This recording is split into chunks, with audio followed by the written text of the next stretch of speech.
Okay, cool. Looks like we're live, but I do always like to double and triple check because Of course. Riverside's gotten fantastic at this, but I have had a few instances where I thought we were live or we struggled to go live and it just didn't work. But right now things are looking good so far. It can be it can be a bit buggy, I found, but it's a really good application, but it can be a Yeah. bit buggy. Yeah. And they push out so many updates. Like I think I've been using this for a good year, almost over a year now, roughly. Um, and the number of updates they keep sending out is fantastic. And Mm. I don't know if you saw their AI B-roll feature. That's been really fantastic. I've not really, to be honest, I've not really had much time to explore Riverside. I know that they create like magic clips and stuff. Like, I don't know if you've experimented with Instagram or TikTok. I just don't have the time. Even though it's so quick, Yeah. I know, like, it's just you then end up spending tiny amounts of time, but it all builds up and then you're not doing things to a high quality. But I'm Yeah. curious to know if you've had any experience with that. Oh, loads, loads. I'm happy Yeah. to kind of talk about it. So many clips. I will send you some at the end of this Yeah, yeah. episode. Fine. And I've recently forayed onto Instagram as well Yeah. beyond LinkedIn. So yeah, that's an interesting space. And Mm. um, once these skills kind of like start to snowball and you get better at them and they get easier, it actually doesn't take that long. I can see we Yeah, are yeah. live. I will make sure that I've got my YouTube live chat here open as well. Hmm. And things are looking fantastic. Okay, so we can go into our introduction now. So welcome everybody to episode 34 of the Clinician Founder podcast, where we explore the stories of doctors and healthcare professionals who've built mission-driven ventures beyond the bedside. I'm your host, Dr. Shubain, the Culturation Executive Coach and an emergency physician, and the founder of the Clinician Founder Actionship, which is a structured group program designed to help innovative clinicians start replacing one day of clinical income using their non-clinical skills or innovation. So if you're ready to go from idea to traction, from just a clinician to a clinician founder, drop me a DM or comment the word dream below and I'll send you some details. Now, on to today's episode. It's a big one. I'm joined today by Dr. Jing Ouyang, co-founder and CEO, Chief Growth Officer, sorry, of Patchwork Health. Oh yeah, not One of, CEO yet. Anas wouldn't be very happy about oh that. yeah, Chief Growth Officer of Patchwork Health, one of UK's leading health tech companies, now working with over 100 NHS trusts and backed by UK's leading organisations.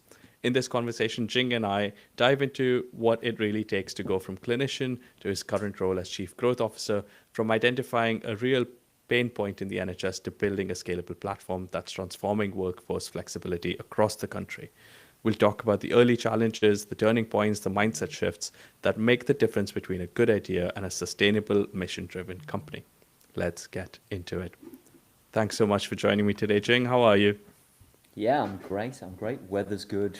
Glad to be here. It's a fantastic day to have this conversation. I'm really looking forward to it.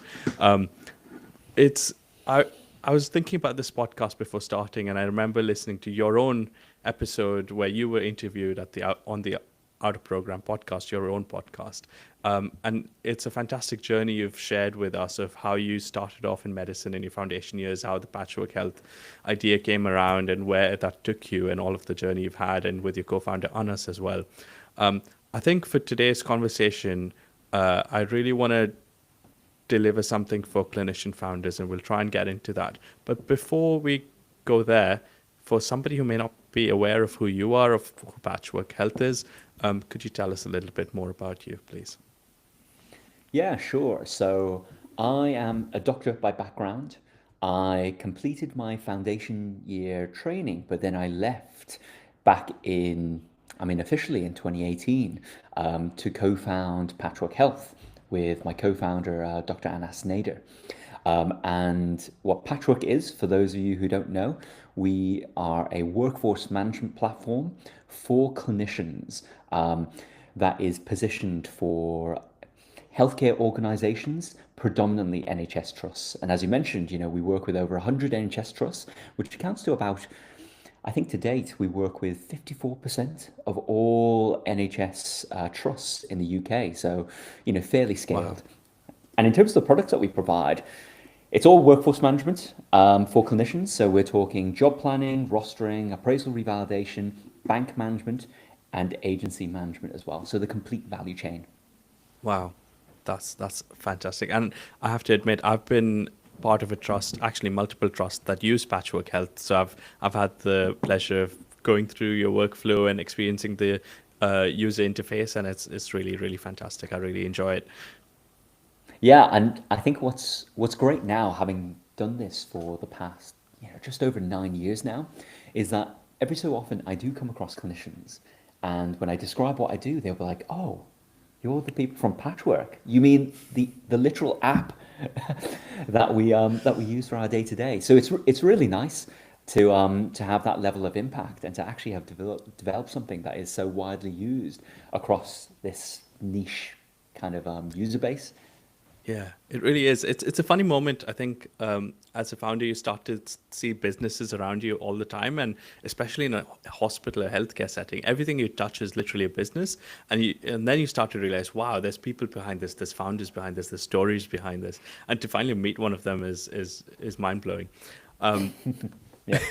I think for our conversation today, I'd really love to hear what you perceive as a highlight moment or a peak in your journey as a founder. And I want to get into how that happened. Gosh. So we've been running for 9 years, like I said, and there have been so many great milestones. I think there's different ways of looking at it, but I was originally going to talk about how we got to the scale that we've attained. So as I mentioned, to date we work with 54% of all NHS organisations, but actually, and there are a few kind of key moments that really stick to my mind. I think I'll start with one of our earliest experiences because I think that's quite important for those who are looking to start out. Hmm. Um, and that was when, it wasn't when we won our first NHS trust, it was when we won our second NHS trust. And we, and that was really important because I think a lot of clinicians who strike out and start a business may be able to get their first organization. They'll have worked in that trust, they'll know all the senior stakeholders, they'll have built a product specifically for that use case, and then they'll have navigated all the regulatory and procurement hurdles to be able to win that contract. Hmm. But that doesn't lead to a sustainable business. That just means that you've managed to commercialize your innovation. Yeah. Actually getting the next couple of clients, I mean, that's the big leap. And, I'm a big, I read Crossing the Chasm quite early on in my career, which talks about how you convert from early adopters into, the later type clients all the way to the laggards. And actually crossing from the first client to many clients is unbelievably challenging because Hmm.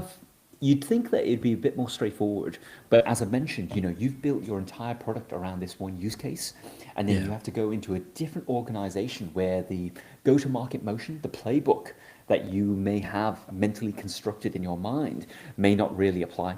So for us, we co-created our first product with Chelsea and Westminster NHS Foundation Okay. Trust. And we had an incredible experience with them as partners.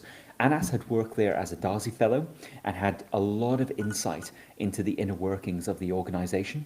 So we were able to translate that into a phenomenal product. And that was a lot of the early, I guess, genius of Anas in really understanding that, yes, we are clinicians, and Hmm. yes, there are pain points for us that need to be solved. But really, if you can't make it work for the administrators or for management, then you can't get this Yeah. off the ground. But that's what we did in Chelsea and Westminster, and we were very Hmm. successful in that organization. But honestly, like probably one of the most impactful moments was when we went into a competitive process for the neighbouring NHS trust, which was London North West. Right. And for any of you who are familiar with these organizations, Chelsea is probably like a mid-sized, university, hospital. London Northwest is much larger. So this was big for us. And I Hmm. think for us, it was the proving point of whether or not we could take an innovation that had delivered value in one trust and commercialize and scale that in a second organization. And it wasn't clear cut for us because even though they were neighbors, there was a competitive process. There were many startups that were operating in the space at the time, some of which are still here today, some of which have fallen to the wayside. Yeah. But there was no guarantee. And I remember one of the things that I really attribute to Anas in those early years is that he really maintained pricing integrity. So what I mean by that is, I was really willing to bottle it, in the sense that like I was really willing to kind of discount and just to win another kind of use case. But Anas had, really took a really principled stance and had the view that we've actually built a very good product. It delivers a lot of value, so we shouldn't do all that. We should go in on the basis of our qualities and on our merits. And I was very nervous about that, and I think for a lot of early kind of innovators, they would want to discount like crazy to be able to win clients. But it's a false, it's a vanity metric, it's a false flag, because that doesn't lead to a sustainable business of which you can then reinvest and build stable performance applications that can scale. So in any case, Anas was very disciplined in that, and we ended up winning that contract. Okay. And honestly, that was like critical for us. And that was I want to really get into this. I think this is so exciting. I think this is, I love that that's the moment you've chosen, because there's always this dilemma for founders between developing their product and developing their business. And developing the product is about like how well do you solve the problem, but then developing the business is a whole different category. I mean, you talked about how that at Chelsea Westminster you delivered value, you solved a problem, but whereas when it came elsewhere, it was about commercialization. And like many other clinician founders, I'm curious whether, and I feel like there may be undertones of this in you saying that you stuck true to your pricing. I think the doubt that always comes back is, oh yeah, we proved value here, but is it still valuable there? And I think that's how founders tend to get into this trap of like doing a pilot after another pilot after another pilot and another pilot. Exactly. I'm super curious as to how did you balance that want to prove that the product's good enough before moving into saying, actually, we're just going to sell it? I think, so Anas and I are doctors by background. We had various different innovation and management roles in the build-up to founding Patchwork. That's a very interesting co-founding team, and it really plays through in the DNA of the business. So one of the things that we pride on is our ability to deliver projects, these massive change management projects, which is essentially what workforce management tools deliver. That's not just landing and parachuting in the tech. It's also making sure that there is the project governance, the implementation resource, the training, all of that. And then the ongoing customer success is super important. So if you think about our backgrounds as founders, that was where we doubled down on, we emphasized in. Because for example, if you have a co-founding team where you have a technical co-founder, then maybe the product is, you get so much further with the product in the early stages. But we played very much to our strength, and I think that was just really important in the early phase, and that's what helped us convince organizations of the value. Because if you think about those strengths, we understood the language of the decision makers, and we really positioned our product to deliver that value.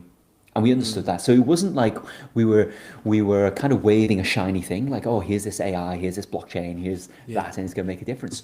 We really connected that with how organizations worked, and we were able to convince them, and they trusted us that we were going to deliver the necessary impact, independent of what that product or technology looked like. And that was, to be honest, like some of the feedback that we got in the early years.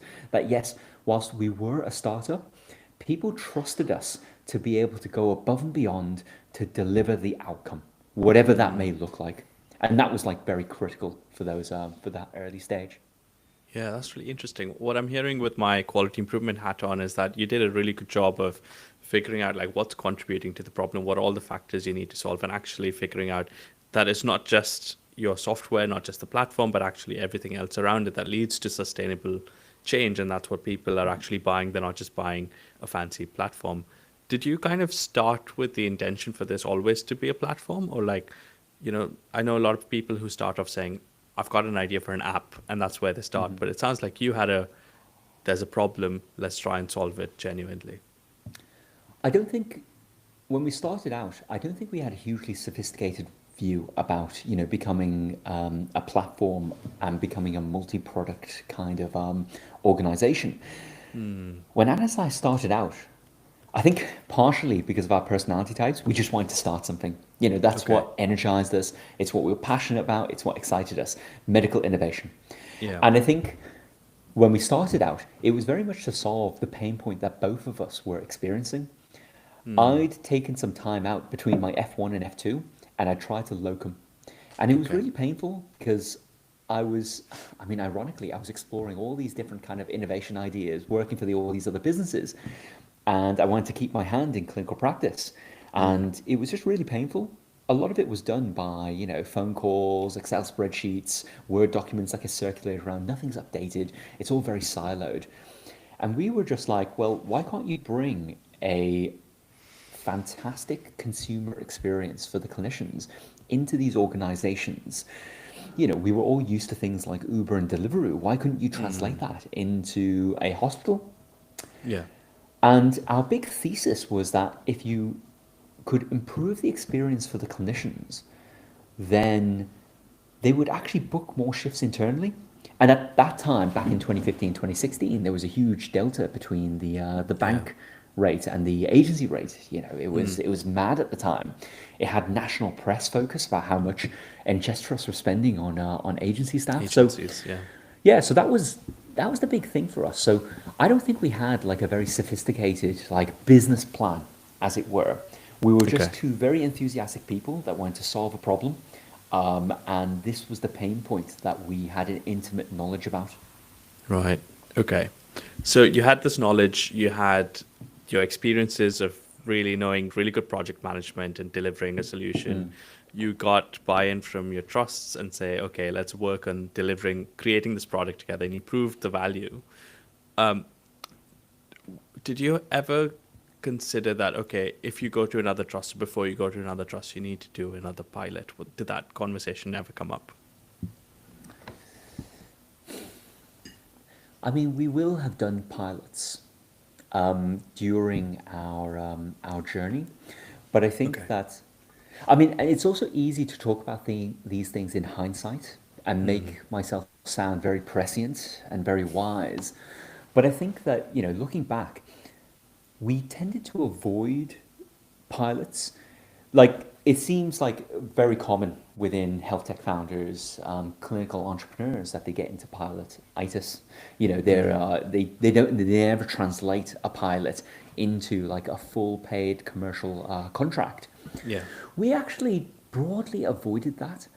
I'd like to say that it was because of the qualities of myself and Anas in terms of our credibility and our ability to deliver the trust.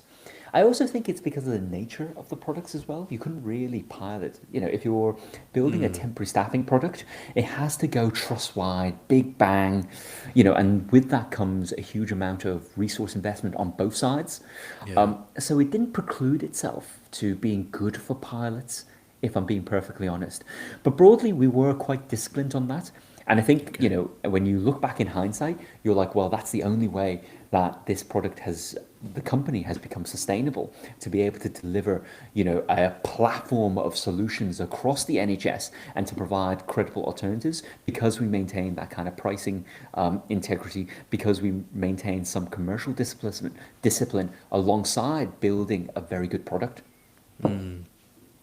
You mentioned earlier that Anas was the one who was very firm on sticking to the pricing. You were willing to discount things just to get another client and another client. Yeah. Now, looking back on it, what advice would you give to yourself, or what's the real perspective that you would tell yourself to have?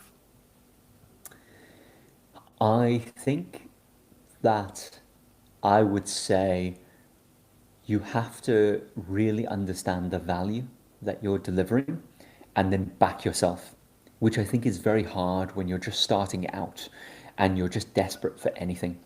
I would say that that was one of the things that I admire most about Anas was that he really had that discipline. He was, yeah, and he was very compelling with that.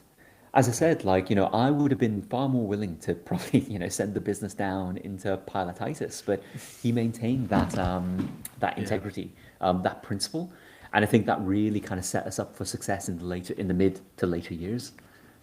How can someone who's probably starting off in the early phases, how can that figure out what that real value is for their own business? Gosh, I mean, it's so individualistic for the business that you're building. I think I guess there's two ways to bucket it. I think there's one which is looking at the product and actually having an intellectually honest conversation with yourself to say whether or not this actually delivers true value. Does this actually solve a really big problem? And it doesn't just nibble at the edges, like it really does deliver like some transformative change. And then you can really trace that. And the mechanics of that could be, you do a cost benefit study, or, you do some kind of economic analysis, or you do some surveys. I mean, those are the tools. That's a bit more prescriptive. But I think really getting to the root of it is whether or not your product really makes a transformative difference. That's one aspect of it. And then the other aspect of it is just really understanding some of I guess, the go-to-market motion and really educating yourself on how to navigate the healthcare system, along with how to sell within the NHS and navigate procurement and frameworks and things. Those are aspects of, I think, of knowledge that a clinician entrepreneur may not have access to in the early stages, but would set them up really, really well. There's all those things that come with experience, like the optimism bias that comes from from starting out, that is developed later on once you've got a few more battle scars. But yeah, like I think product and then your go-to-market approach are kind of two areas to I think focus on. Yeah, it's interesting. And I recently had another podcast guest talking about the whole sales process and procurement. And my takeaway was that it really comes down to the one-on-one conversations you're having and the people that are able to support and advocate for your product and your business. And it sounds like you really had that at Chelsea Westminster. What was your experience like when you actually went beyond, when you got to that second customer? How did you tackle that? Yeah, like I guess from 1 to 2 is still a very similar kind of motion. It's still very founder led. It's about really being responsive to needs. When you're an early stage business and you have an early stage product, you can be very agile and adapt it to those different use cases, even if they're not the right things to build. Because there's a difference to building for 100 NHS trusts rather than building for 1 or 2. So there's that, and you can be very responsive and very agile in your feedback loops. And then it's just about the credibility of the founders, which part of that may be innate, some of that can be kind of learned. But I think for most clinician entrepreneurs, I think they won't have a problem with that because they should be passionate about the problem that they're solving. When you're a much bigger business, you'll have account directors and you'll have salespeople and all sorts, and it becomes very different. But in the early stages, it's still very founder-led, and I would imagine most of the people listening are hugely passionate about the things that they're trying to solve. And if they're not, then maybe they should question why they're even getting into it. And I think that gets into kind of the exploration as to why clinicians want to become founders and the push and pull factors. But that's a whole different, kind of worms. Yeah, no, it really is interesting. And I'm sure you've got so much experience from your out of program podcast as well. Like, why do people go out of program? What are the skills that people are trying to gain, and where are they heading to as well? But just to kind of close our conversation on that bit, from going from your first customer to your second customer, I'm imagining, was it really just you and Anas having those conversations with the potential buyers and potential people that you were bidding to, um, and could you speak to like the volume and the time requirement that needed for you to be successful? Gosh, I mean, so Anas and I do different roles. He is the CEO, and at Mm, the time, I was the COO. okay. So a lot of time was spent on those clients, but I guess from different angles. Like Anas as a CEO is naturally leading the sales conversations. It's Mm, founder-led sales at the end of the day. mm, Myself, I play a supporting role in that sales process, but more so in the context of delivery, because as the COO, my responsibility and my accountability is to ensure that the trust partners succeed with our products. So I came at it from a pretty different angle. But you know, when you're in those early stages, most of your time is spent with the customers and the prospects. mm. So a huge amount. And did you kind of go top down from like the execs down to the people at the front line, or did you take a bottom up approach? I mean, we would speak to anybody really. Okay.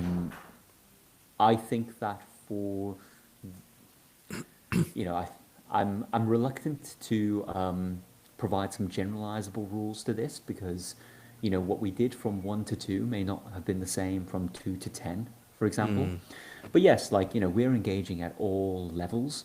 And I think in the case of us going to the second trust, we, um,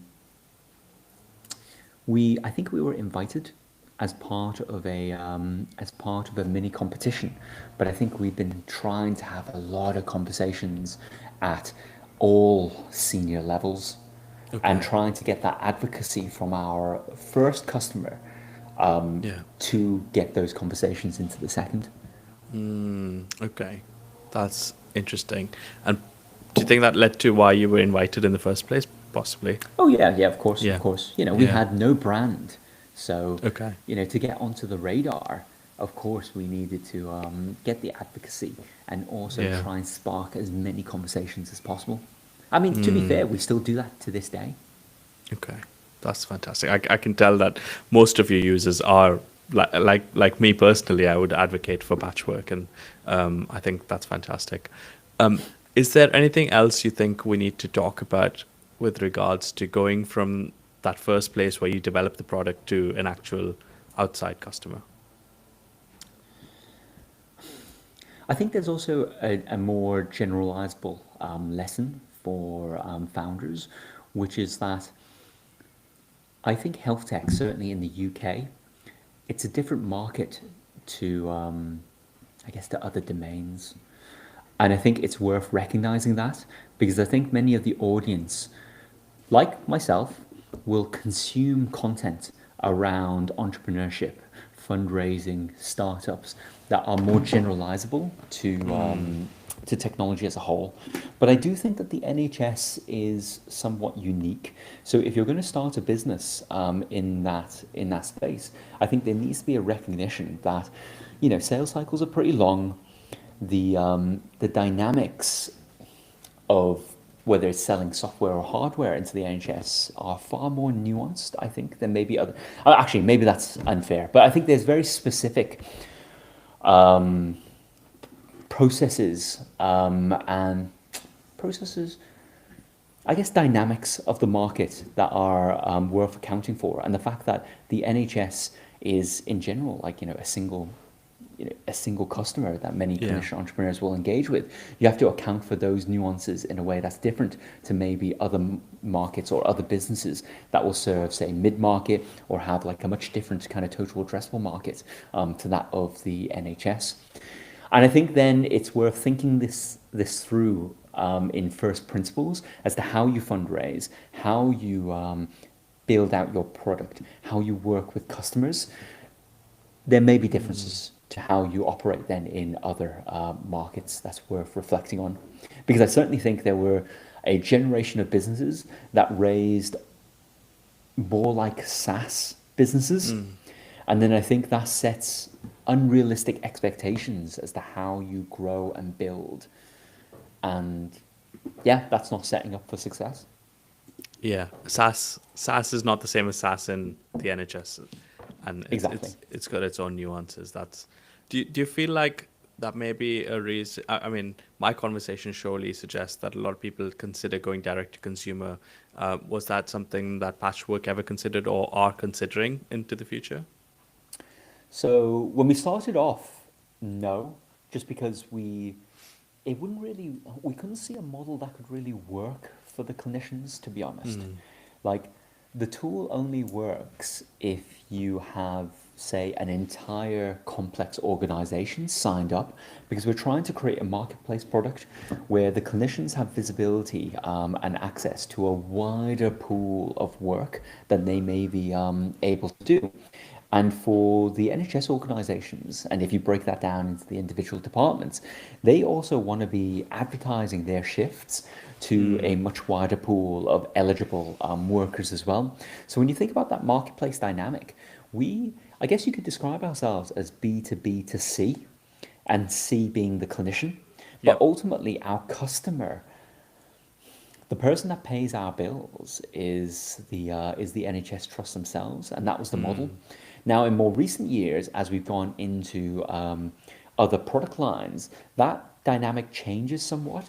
So, for example, we a couple of years ago, in fact, just before the pandemic, we made the move to go into rostering, because what we recognized was that rostering tools, particularly for medics, were not very flexible. And post kind of pandemic, when there was a need to deploy workers quite rapidly and Mm. in an agile manner, the tools didn't really work. So that was the reason why we got into rostering. And in the case of rostering, you can have more departmental procurements. And so Okay. then, you need to think a bit differently about how you design your go to market kind of motion, and that's Mm. where there's a bit more emphasis on the senior clinicians. And actually, through our acquisition of L2P, we now have an appraisals product, and actually our appraisals product can be purchased by individual clinicians if they want to transfer between organizations and manage their appraisals. But that's certainly not been the emphasis of the business Mm. historically. But it opens up kind of new models. Yeah, that's really interesting. With regards to rostering, I certainly know that emergency medicine rostering is a big chunk, is a big problem, and there's certainly some products out there that are specific to that, which nobody else in other departments would even consider using because it's just not how they work. So that's an interesting space. That is that kind of what's coming up next for Patchwork Health. Where are you heading? Well, as I mentioned, we've over the past 3 or 4 years, we went on a journey from being a single product business to becoming a multi-product business, um, and actually enabling end-to-end workflows. Because I think it's probably a symptom of all kind of health tech businesses. Um, Mm. Interoperability being a huge challenge. But that was something that we also recognized as well early on in our journey. And whilst we collaborate with numerous different workforce providers, we also recognize as well that these systems are designed differently. They've got different architectures. So, Mm. there's a lot of value in having native products natively integrating and delivering the end-to-end flows, because each of our products has an opinion as to how workforce management should be managed. So, Yeah. in the world of bank management, there are things around marketplace model, there's things around rate control that are ingrained into the product and into the architecture, that it's difficult to then integrate with another business and another product that doesn't have those opinions. So by Mm. becoming multi-product, we have tools that can communicate seamlessly and carry on that opinion across the workforce management value chain. That's been the journey for the past couple of years. And last year, at the end of last year, we acquired the business L2P, which was really a beloved product by clinicians.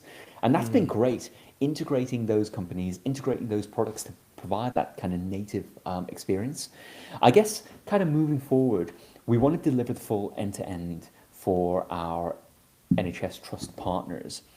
We also want to make sure that they can make the most out of the opportunities around AI And Yeah. I don't want to come across as like very buzzwordy because I think there's so much kind of noise to signal out there. But we're thinking very consciously about how we Mm. interweave AI into our products. So, for example, our data analytics tool has loads of things around predictive capabilities, machine learning capabilities, and then of course, like in our tools, there's a huge amount of data and optimization there around how you roster, how you design your rotors, how you like optimize your rate escalations as well, Mm. which is all kind of like AI methods and machine learning capabilities. Because I want to also get away from the explosion of large language models has delivered a lot of capabilities which we're looking at. But I think, Yeah. it's one thing to chase the shiny thing. It's another to actually take that technology and deliver value within our product lines. And for us, Yeah. like a lot of it is around capabilities around optimization. So you mentioned that you are an emergency medicine doctor. In emergency medicine, there's a huge drive towards self-rostering. We call that preference-based rostering because what we're Mm. trying to do is account for all the different preferences. Your positive preferences, like the days that you can do, Want to your work. Yeah. negative preferences, the days that you certainly want to avoid, like, I don't know, your Mm. wedding, let's say.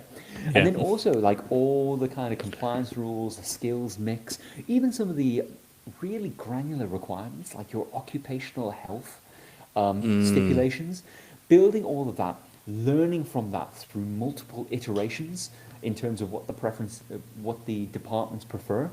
That's the kind of forefront of thinking that we're applying at the moment. So yeah, and then there's quite a few things that I'm not able to talk about at the moment. But you can bet that we're trying to really kind of leverage these new technologies and think about how we apply those in our platform. And bearing in mind that we have over half of all NHS trusts, it gives us a huge opportunity to actually deploy meaningful AI products. So that's the Mm. thing that I'm hugely excited about. Wow. Yeah. I mean, at that scale, like the testing and iteration process is just it's just loads of fun, I think. Oh, Definitely, definitely. yeah. So my role has also changed at the start of the year. So I went Yeah. from being the chief operating officer to being the chief growth officer, which Mm. means different things in different organizations. But one of the areas that I look at is our new product lines and what else we could be doing for our NHS trust partners. So you can imagine that's really exciting. And that's really Yeah. fun. And that almost feels like a back to basics kind of like early stage thing for me as well, which is quite invigorating. Amazing. I like it. I like one of the other things you said, which was that every product has an opinion. I think that's such a nice way of saying it and such a nice perspective because, when the market is saturated, why does somebody pick one over the other? I don't know if you can share this, but what is the developing opinion for Patchwork on rostering?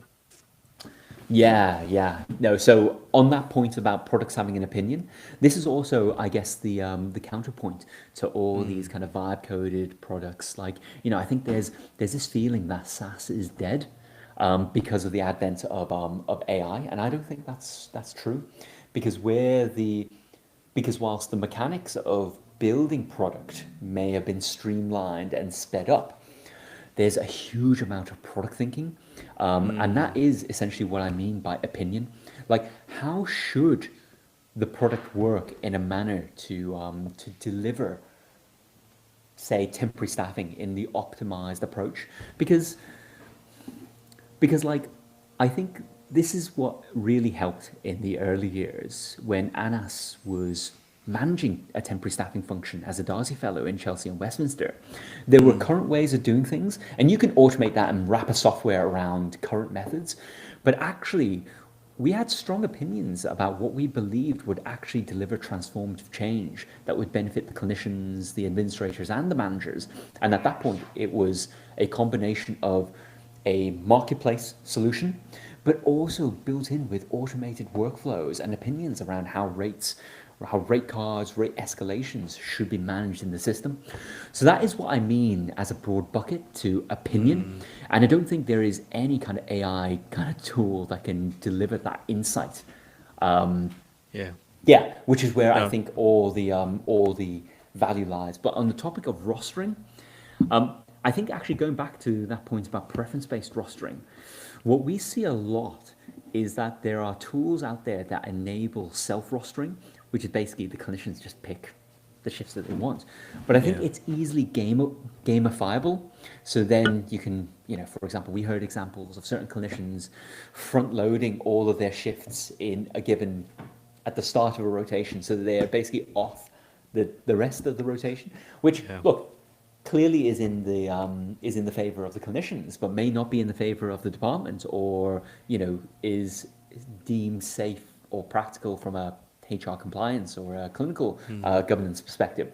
So these are the things that we tried to think about and encompass within our product, where we can actually enable more of that fairness and that equity across beyond just the clinicians, but to what the opinions of HR and management as well, which is something that we've always tried to do as a golden thread throughout all our products.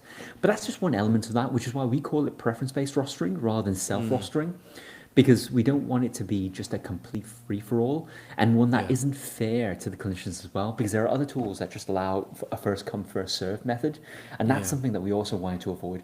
So that's one element of an opinion that we have, and that's an opinion on functionality, I suppose. And you can add Yeah. all of these opinions up to become like a product vision, as it were. Wow. Brilliant. I really like that. I love that perspective. And I can clearly tell you love your new job as a chief growth officer. Not to say that you didn't like your previous job, but I can tell you're having loads of fun. Yeah, well, it's I think as founders as well, we have to constantly reinvent ourselves. Yeah. We talked a bit about the early stage, which is founder-led sales, very scrappy. As we've grown, I've seen, and I've been COO for the majority of my career at Patchwork. That the title may have been the same, but the job has changed enormously.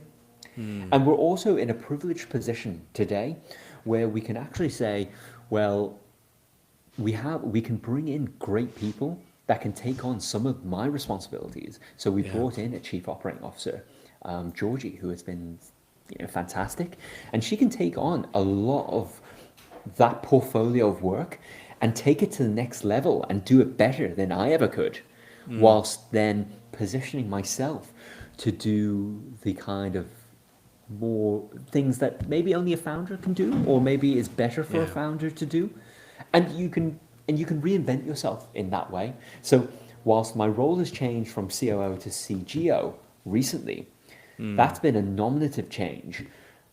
We've gone through constant change, and that is Loads so of change. important for our audience who are thinking about starting businesses, Yeah. of how you evolve and grow. But I think that's probably the case for all startups, right? You have to like level up and change Yeah. as a It's leader going to and as a happen. manager. Yeah. And I think, I mean, surely the people that I've worked with, there's tendencies or personalities and characteristics that lead to that initial success, which actually then become the things that get in our way. And there's always got to be all of that self-development along with the changing circumstances. So very true. Thanks so much. I think I've loved this conversation so far. We've got a comment come through on LinkedIn as well from Dr. Keith, who's a clinical entrepreneur, saying, "Hi Jing, I've known and seen you guys over time. Well done for the great product and what you've achieved."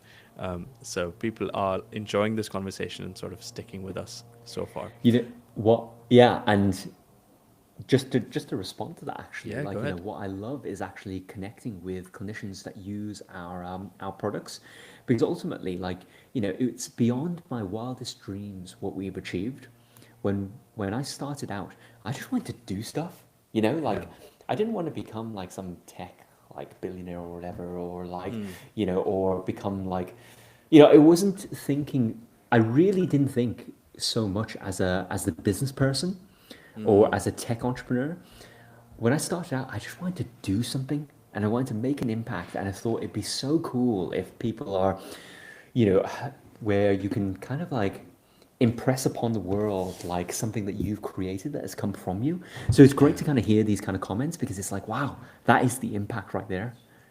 That's it. That's the word impact. I think that really hits home for loads of us, founders, innovators, and clinicians in general, I think, really. Um, that is, I was going to say something which completely slipped my mind, but the joys of doing this live, right? How about I give you the mic now and we do a bit Yeah. of a swap and I'll let you ask me whatever you'd like to ask me. Yeah. So I suppose I was going to ask you a bit about podcasting, actually, Okay. because I guess having recently become a creator, part of the benefits of going from being a COO, which was a very kind of time intensive, emotionally intensive role, to being the CGO has freed up a lot more. Whilst I guess my days are filled still with activities, Yeah. it frees up a bit more headspace to look Mm. at alternative kind of experiences, like starting the podcast. How have you found it? Having gotten to episode 34, how have you found it being a creator and being a podcaster? Yeah, it's really interesting. I think, I guess I have to say that I kind of started off, I never looked at myself as a creator, and I probably still don't entirely. And I started off trying to do YouTube like loads of us do as a side hustle, maybe like 15, 20 years ago, like ages ago, like Wow. 2008 maybe, I think, is when I have a couple of like ancient videos up on YouTube. Really? So that's kind of like always something I've been toying around with, a little bit of editing skills. But it's so exciting now because going from the idea to creation to actually editing and getting it out there Mm-hmm. has become so much easier and so much faster than it ever used to be. Mm-hmm. The hurdles are tiny, and I think, like you were kind of saying before before we went live, the ability for that creative expression is really exciting. So I think being a creator has been fun, and really, I think for most businesses, the name of the game is really visibility and trust. I think without those two, you're not going to go anywhere. And for me, as a coach who delivers a service, I don't really have a physical product I give to anybody. So it really, content creation has been the foundation of everything else that's come from it. But yeah, it's been a fantastic journey. And what do you think about all, because there are quite a few podcasts now that look at kind of, clinician founder type careers. Where do you think, how do I phrase this? I guess, what do you think about the landscape today? Because when I started out, I felt like there wasn't anything. But I guess now delivering a podcast that Yeah. serves clinician entrepreneurs' alternative careers, I've actually noticed that there are quite a lot of them out there. Yeah. So where do you see it all going? Like, how do you see your place in that ecosystem? Yeah, that's a really good question, and I wish I'd done some research before I started this podcast, but I didn't. I mean, the frank truth is, I was having a conversation with Stuart, who's the founder of Monetary, co-founder of Monetary, and I was chatting with him, and he said, "Shub, one of the things that really helped me become a founder was this podcast across in the US, where people kind of just shared their stories, their struggles, what worked and what didn't, and I'd love to have something like that here in the UK." And I said to him, "Look, I've decided not to do a podcast. Like, I need to focus all in on LinkedIn. That's where I need to spend my Mm. time." And like 10 minutes later, the more we talked about it, the more it kind of just felt like I just have to do it. Um, and so I just got started, right? I didn't do that market research. I didn't think about the positioning and where do I fit in. Um, what I've come to realize since is that everyone kind of has a very natural inclination towards their own interest. The kind of questions I've asked you is probably very different from another podcast. Yeah. Some become very much more tech focused. Some are more focused on the person and the development. Some are more businessy. Some are more like tactical, like, oh, tell me how you ran that launch. How many ads did you put? What ad budget and spend did you have? So that's kind of how it's happened. I'd be curious to hear what your perspective is of this podcast now that you've been on it as well. Yeah. I think I'm still making up my mind about the landscape. That is not about this Yeah, podcast. yeah, Yeah, like, because since starting out a program, I have felt like there's actually quite a few of these floating around. And I think you're right in that every host has a different take, will ask different questions. I've heard some, guests on multiple different podcasts, and they they give something a bit different. Sometimes it's nice as a kind of almost like a reinforcement learning to kind of hear the same story over and over. And then sometimes there's just a tidbit that is just different because we're all complex creatures. And the journey, I think for many, they will have a very polished description and story. But, if someone asked me, how did Patchwork came about? I can give you like a very polished kind of overview of that. That Yeah. it's like the same kind of pattern, but actually, in different podcasts that I've been a part of, I've always kind of added something a bit different because of the natural flow of the conversation, and then you can kind of flesh it out a bit more. So if anyone is tracking, they can get a more kind of holistic Yeah. and a more fleshed out view on things. So I think that is probably the benefit of them being of there being multiple kind of podcasts and multiple players. Yeah, I certainly remember going. If I liked listening to somebody or like a story or a journey that I resonated with, I definitely searched for them on other podcasts as well. And I discovered new podcasts that way, but I definitely went and searched just to hear about like, oh, did they actually ask them that question? Did they actually get deeper into it? Yeah. But yeah, I'm still curious about what your perspective is on this podcast. Yeah, it's valuable because there's so much interest at the moment for alternative careers, as it were. And I think you focus more on founding businesses. I think when I speak to other hosts, other innovators, they may have a wider perspective, about entrepreneurship or around, I heard the term recently of the clinical industrial, yeah, the industrialist, where they work with industry. And that was like a really interesting kind of terminology that there are like three separate branches. The people who want to start businesses that work with the Interesting. NHS. There are those who want to innovate within the NHS. And then there are those who maybe have a portfolio career where they still work quite closely in clinical practice, but then are working with, let's say, Google or with Palantir or whatever it may be, in these kind of roles that cross over between industry and clinical practice. So I think that I think it's regardless. I think it's important to have these conversations, and I think different people have these different angles. And given that there's so much curiosity at the moment, the more resources that we can put out, the better, because we all have different access to audiences and things. So I Yeah. think it's great. Yeah, and I think it's much needed conversations.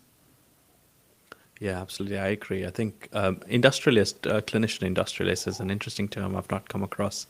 And this podcast initially started off as a medic side hustles podcast, where the idea wasn't to talk about side hustles; it was to talk about making medicine in side hustle. But it's a really different thing. I think lots of people are out there looking for a little bit of extra income or something they can earn passively. But I find that's almost harder. And I'm personally not too interested. I'm not the best person to tell you about Amazon affiliate programs and other bits.